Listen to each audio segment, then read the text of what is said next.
জ্বালানি সংকট মোকাবেলায় দেশের স্বার্থ সংরক্ষণ করে বিদেশি বিনিয়োগকারীদের সঙ্গে কাজ করতে আগ্রহী সরকার, কথা জানিয়েছেন জ্বালানি মন্ত্রী ইকবাল হাসান মাহমুদ।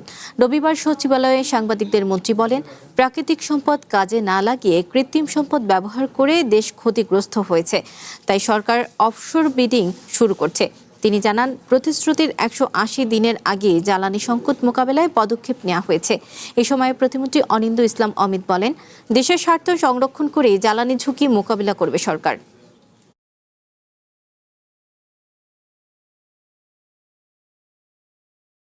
আন্তর্জাতিকভাবে উত্তোলনের যেসব কন্ট্রাক্ট আছে সেগুলোকে বিশ্লেষণ করেই আমাদের জাতীয় স্বার্থ রক্ষা করে আমরা এই কন্ট্রাক্টগুলো করব।